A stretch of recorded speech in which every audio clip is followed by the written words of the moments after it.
I really hope my phone does not run out of memory this time.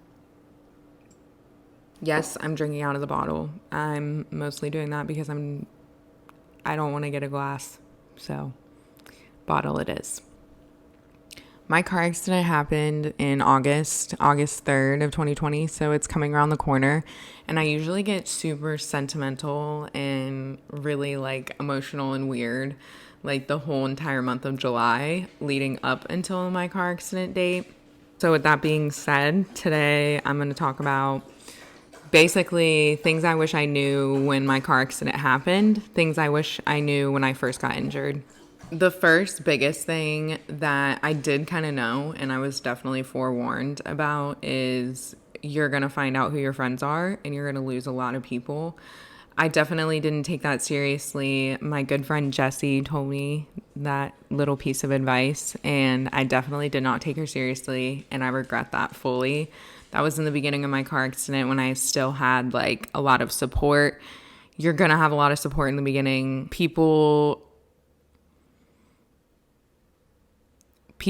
love to be there for people in those types of situations, but when shit gets real and life keeps going, it doesn't stay consistent that way, unfortunately. Something that I definitely did do when my car accident happened, and I am very glad that I did this, was I paid the fuck attention to what my doctors were talking about.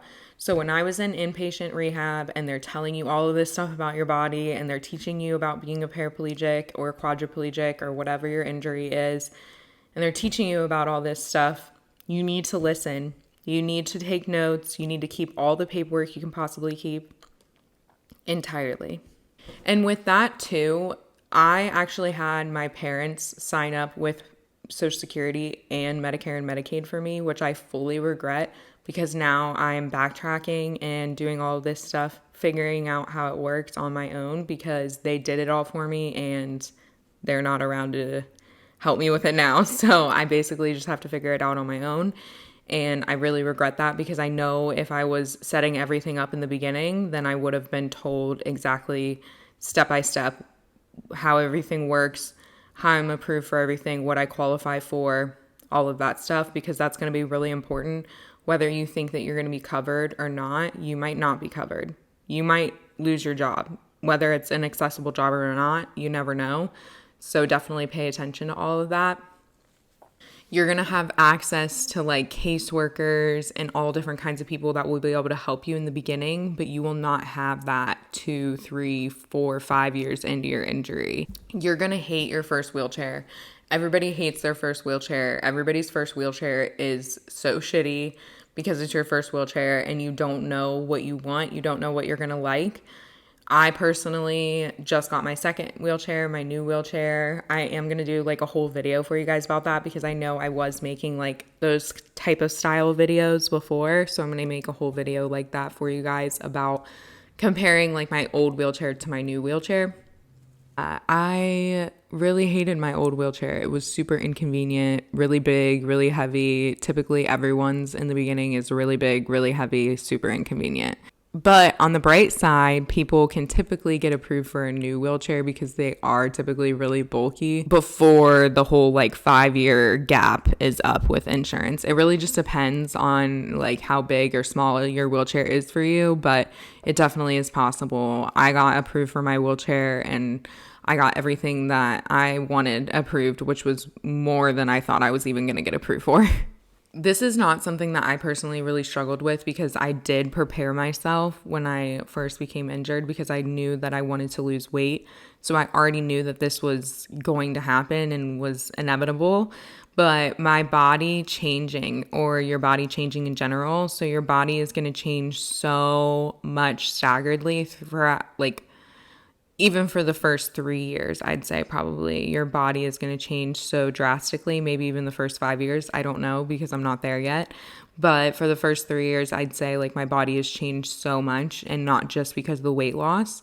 And you just have to kind of accept that at times. It is really hard. But at other times, just remind yourself that whether you were paralyzed or not, your body would be changing with age. Everybody's body changes over time. Yours is just changing more rapidly, and it will stop. It's not forever. I know that for a fact. Even though I've only been injured for 3 years, I do know a lot of people that have been injured for way longer than that, and it does stop eventually. Just hold on tight. This shit is so lonely. Lonely. Especially the first year, I would say. The first year is probably the most lonely. And then you kind of get back to normal life and it becomes less lonely. At first, I hated the loneliness, but then my PTSD definitely kicked in and I kind of became a hermit and didn't leave the house. There was a 6-month period where I literally didn't leave my house, didn't talk to anyone. I don't even think I spoke, like actually verbally spoke aloud for at least 2 of those months. So I definitely enjoyed my hermit mode for a little while, but then I decided to get the fuck out of the house because you can't just like keep doing that, which is another thing that like brings me into is for the first year, I would say it's totally normal and totally okay to like sulk, be upset, mourn your old self, all of those things. But I think for me personally, after a year, like I just could not sit back and just keep sulking.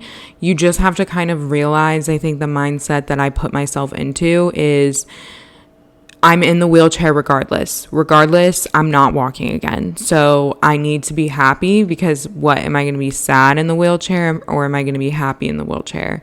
And how am I going to get there? What's going to bring me to that level of happiness? What's going to make me happy? And that's the things that I had to kind of figure out for myself at that time. And I'm really glad that I did. Another thing is do not switch your doctors. So in the beginning, you might have a doctor or two that you don't really agree with.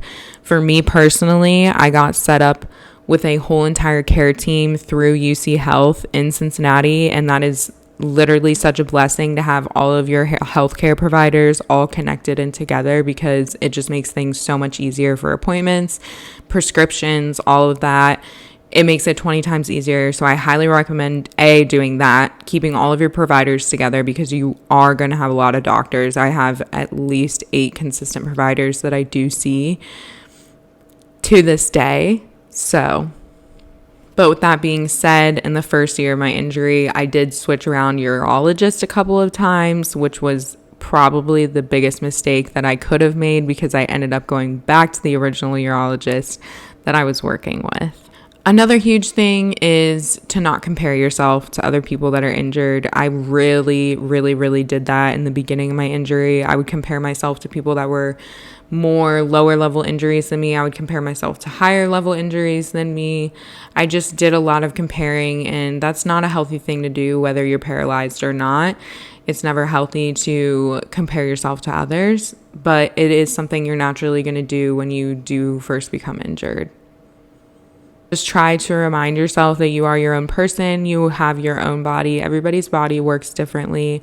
And to not get mad at yourself because you can't do something that somebody else can do. I still struggle from this, but it's definitely something I still work on. But in the beginning, I was 50 million times worse than I am now. Something that I wish I knew is you're going to need a person. So you will need one person in your life that's going to be your ride or die. You're going to need a ride or die throughout this process because maybe even a few ride or dies throughout this process because it's definitely not something that you can do alone. A tribe is definitely better, but you'll definitely need a ride or die. I've done a lot of this injury by myself and it's not for the weak at all. I don't recommend you doing this injury alone unless if it's something that you absolutely positively have to do.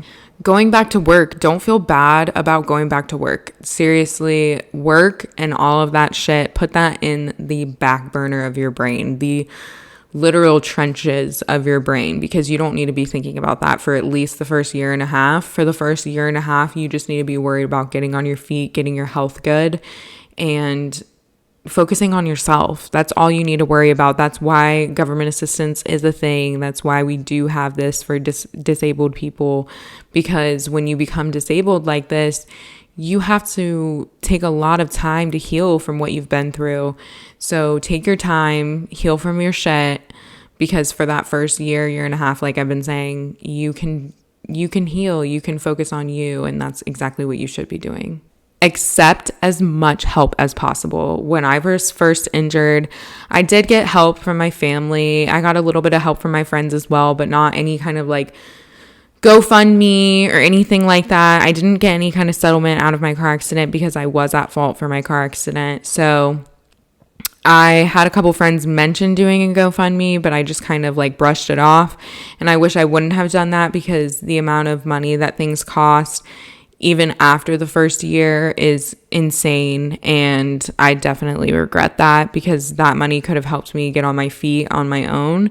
And I really feel like I'm in this place that I'm in now because I did not take advantage of a lot of the sources that I could have when I was first injured.